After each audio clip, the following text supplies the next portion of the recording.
News YouTube channel is what you're watching. Welcome aboard. Now, I have some breaking news. Well, Arsenal finally make Mikel Merino transfer breakthrough before Aston Villa. Arsenal transfer news as the Gunners have closed in on the signing of Mikel Merino from Real Sociedad in a huge move for Mikel Arteta. Arsenal have reached an agreement with Real Sociedad to sign 28-year-old midfielder Mikel Merino.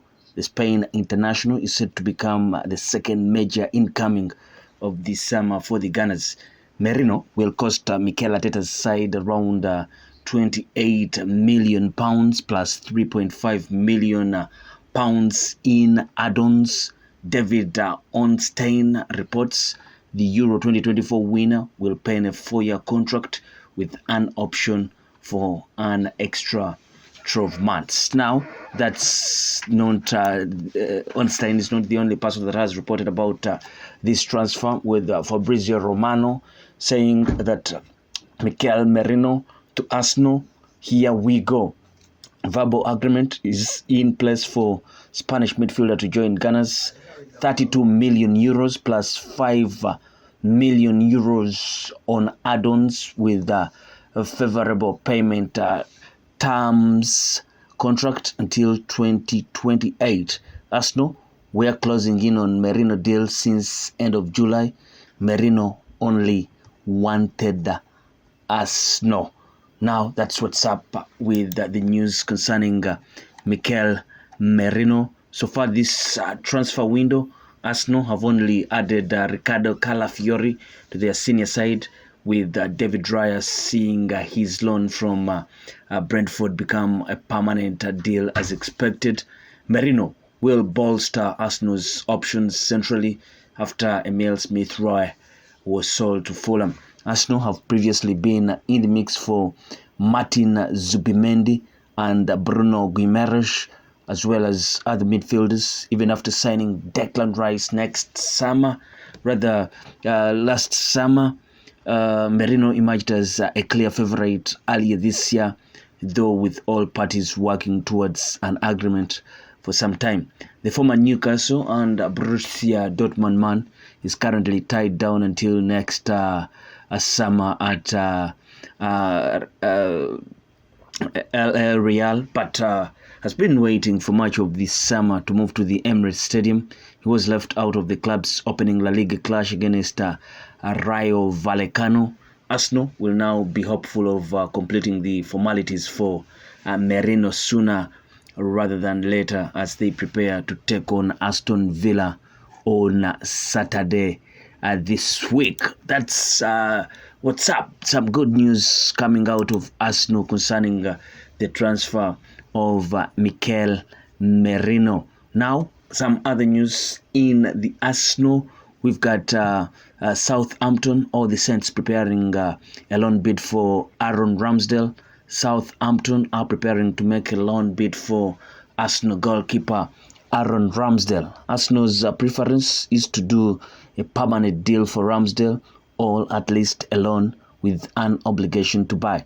Wolves have held talks for the goalkeeper and are exploring a loan with the option to buy. Ramsdale joined Arsenal from Sheffield United for £30 million in 2021 and has made 89 appearances for the Gunners in all competitions.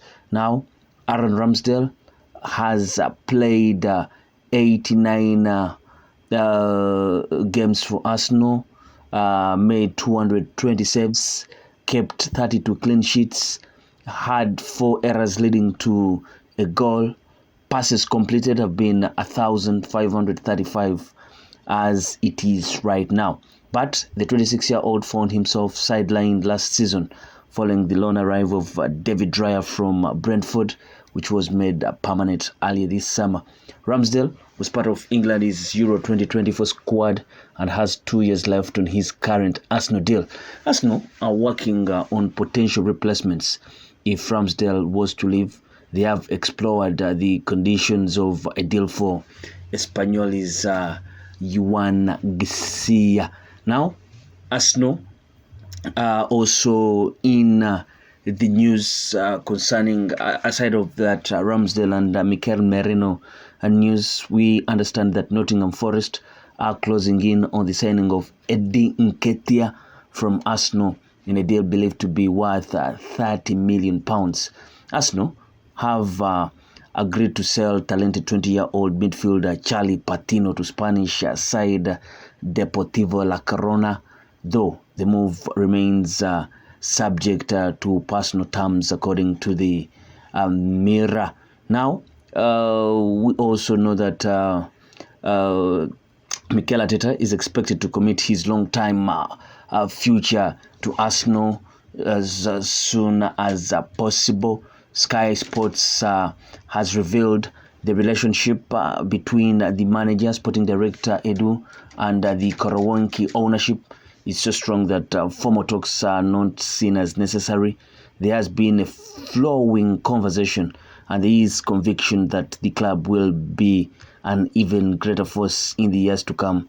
And Arteta's guidance, the 42-year-old's current terms are up in 2025, but there has been no rush from his side or the clubs in boxing off a new deal, as they are in total alignment in vision, and so no pressure to force negotiations. Arteta has said his extension will happen in a natural way.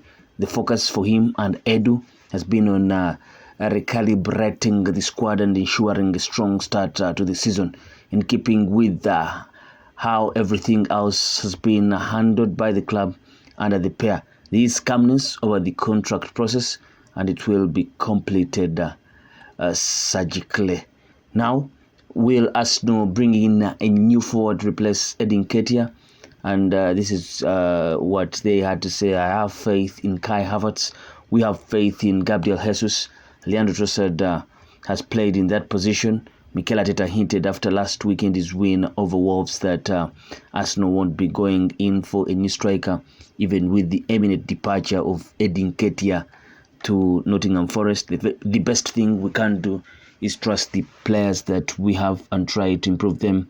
He added, Forest are getting closer to matching Arsenal's valuation of over £30 million for Nketiah, and that fee could free up funds for the Gunners to get midfielder Mikel Merino from Real Sociedad. If there is no other summer business, it remains Arsenal will go into the season with two centre-forward options in Kai Havertz and Gabriel Jesus, with Trossard as an emergency backup option. Havertz scored one and got another assist as Arsenal beat Wolves 2-0 at the weekend.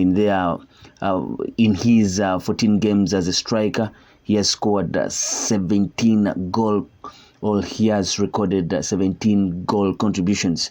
Meanwhile, Gabriel Jesus has looked sharp in pre-season, and Arteta admitted the Brazilian looks different ahead of this season. Arsenal would have liked to bolster the forward line, but the options were limited. Alexander Isak proved too expensive, while Benjamin Sesko committed his future to RB Leipzig. This is also a bigger priority to find a backup option for Bukayo Saka if Reiss Nelson joins Nketiah in leaving. Arsenal's number 7 may face another season having to play nearly every minute that right flank until they get the right option, or if the right option comes, Arteta will stick to what he has. That's what's up at Arsenal. You can tell us how you feel about the news of Arsenal eventually getting a breakthrough in that Mikel Merino deal. What does it bring to the Arsenal, and does this make them title favorites? I sign out. Peace.